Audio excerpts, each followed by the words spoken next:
ہم نے سوچا تھا کہ کاکڑ صاحب ایک پڑھے لکھے آدمی ہیں، سمجھدار آدمی ہیں، عوام سے ڈائیلاگ کریں گے، لیکن یہ تو لٹیروں سے ڈائیلاگ کرتے ہیں، یہ تو چوروں سے ڈائیلاگ کرتے ہیں، یہ تو ڈاکوؤں سے ڈائیلاگ کرتے ہیں، انہی کو جوڑنے کا کام کرتے ہیں، عوام کو توڑنے کا کام کرتے ہیں۔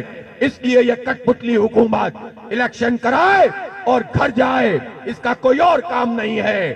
کہتے ہیں کہ ہم اس کا مینڈیٹ نہیں رکھتے کہ پیٹرول کی قیمت کم کریں، بجلی کی قیمت کم کریں۔ تم کم کرنے کا مینڈیٹ نہیں رکھتے، تم بڑھانے کا مینڈیٹ رکھتے ہو۔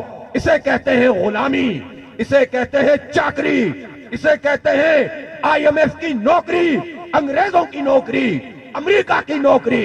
اس لیے اب ایسا نہیں ہوگا کہ آپ بڑھاتے جائیں، لوگ میم بناتے جائیں، ہنسی مذاق اڑائیں اور اپنی بے بسی کا تماشا دیکھیں۔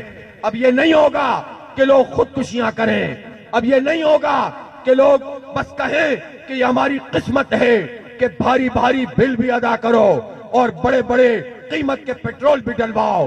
اب لوگ اٹھیں گے اور سڑکوں پہ نکلیں گے۔ میں کراچی کے عوام سے کہتا ہوں، کراچی کے لوگوں نے ہمیشہ پاکستان بھر کے لوگوں کی قیادت کی ہے۔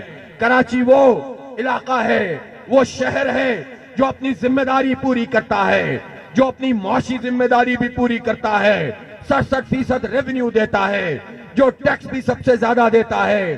کراچی وہ شہر ہے جو غریبوں کی ماں ہے، کراچی وہ شہر ہے جو سب کو اپنے دامن میں سمو لیتا ہے، لیکن کراچی ہی وہ شہر ہے جو تحریکوں کی قیادت کرتا ہے، جو پورے پاکستان کی آواز بنتا ہے، جو پاکستان کے مظلوموں کے لیے ایک روشن مینار بن جاتا ہے۔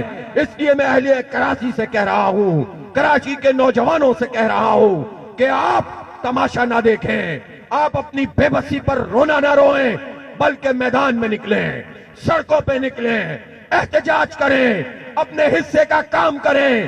آپ نوجوان جب قیادت کریں گے، پورا پاکستان آپ کی پشت پر آ کر کھڑا ہوگا۔